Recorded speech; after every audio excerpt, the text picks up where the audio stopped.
Hi, welcome back to From My Journal with FeyiFaye. As you can see, the setup is a bit different, but you know what? We move. So today we're having a conversation. Yeah, it's supposed to be a conversation, but you people are not speaking. What did I do to you people? You people are not speaking. Why? Why? I would love to you to engage, to speak up, give us our comment on our social media platform. Your feedback is very important. So today we're talking about living abroad as a person of color. I journaled about this some time back. But before we do that, where is our guests? Yay, our cuties here. So let me put them on to be a bit extra comfy. You know how we do it here in our classic casual. So yeah, as a person of color, it's not easy. But we thank God that for where we are today. First off, let me share you a story. The first time I knew that something was different was when I got to Dubai.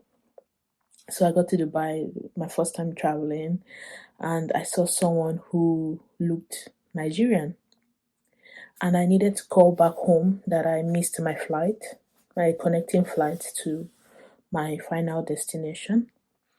And then I walked up to her and I said, "Hi, are you from Lagos?" And she said, "No, I'm from Durban." And she said, I said, "Durban?" He said, "Yeah, Durban, South Africa." My heart sank. It was like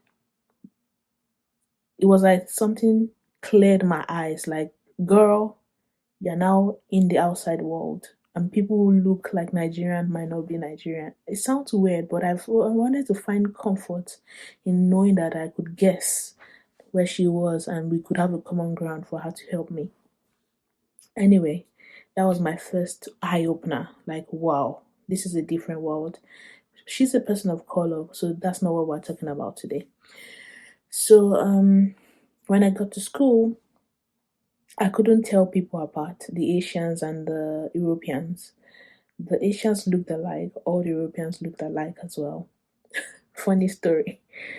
But gradually, you know, what helped was having uh people from Nigeria as in the same class. We kind of bonded. We already knew each other before we traveled, so we had that kind of commonality among us.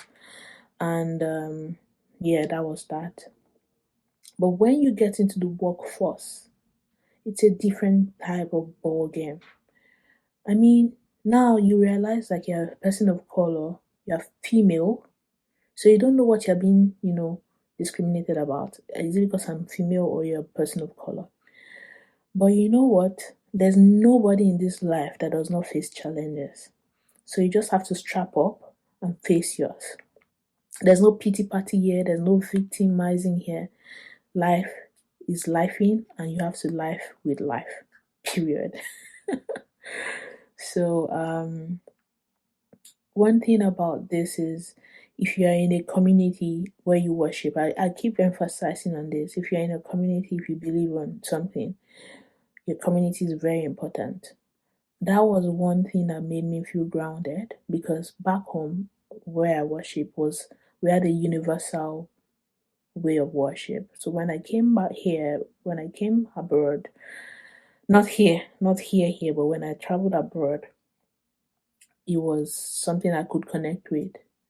Even when the food tasted bland and yeah, the first time I wanted to make fried rice, I was so eager and excited. Just a side note, I was so eager and excited to make fried rice, and the bell peppers were so green and so pretty, and I I made fried rice and I was frying the bell peppers and they were not coming with aroma. I said, waiting be this. There was no aroma coming out. Like it tasted nice because your grandma cannot teach you how to cook and try and whip something out to come at least nice. But that was my first culture food shock. And then I realized something called GMO and stuff like that. We'll talk about that later. So it turns out that in a place of work, as a person of color, you need to do 10 times. 10 times what the normal person would do.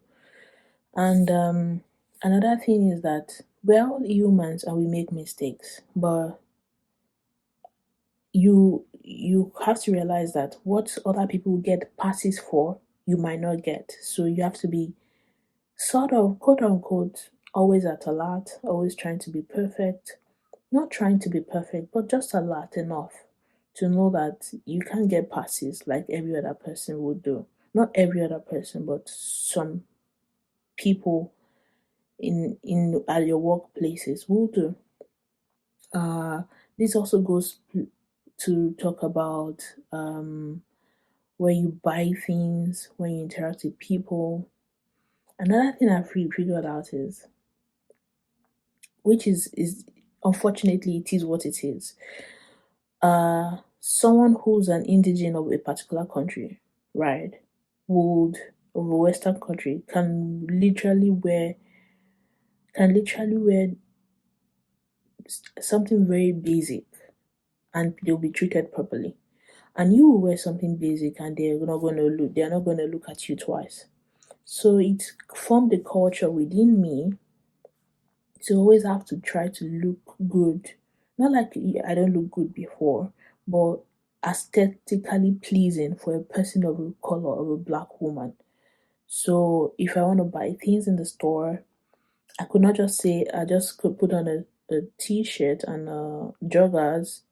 I don't even wear joggers. Like I really don't wear joggers. But I cannot just put on a t-shirt and joggers and just on the sleepers and just take the train or the metro to buy something. I'm always like, this is my own personal experience. Everybody's experience is different, and this is years back. I know things have changed. So, but I noticed I was being treated differently. Like, there's this level of respect that comes with this. And me, I'd love to just look natural and just step out and be me. I want to be me as much as I want to be. This is something very conflicting. But I came to realize that in order for someone outside, an outside force not to disrupt my peace, because I will be pissed. Like, what the hell is that? Every human being deserves basic respect. Do you have to know what or who I am to be treated in a certain way?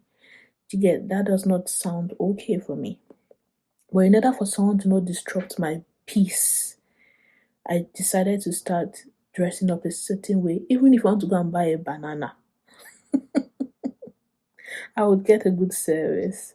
But it is what it is. You just have to, until when you get to a level that those things don't bother you anymore. I got to that level.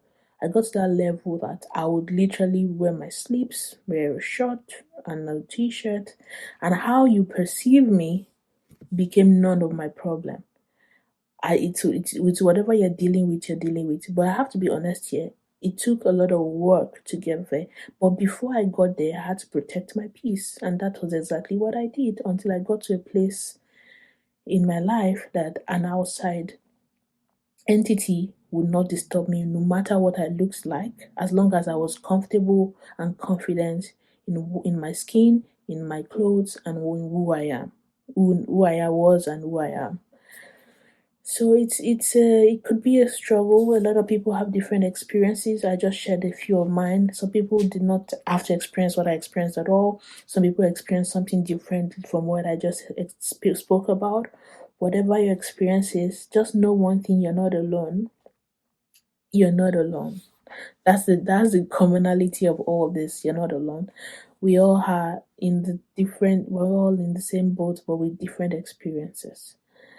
I hope you did enjoy this episode, and until the next one, stay fantabulous. I don't even know if that's a word. I wanted to say stay awesome, right?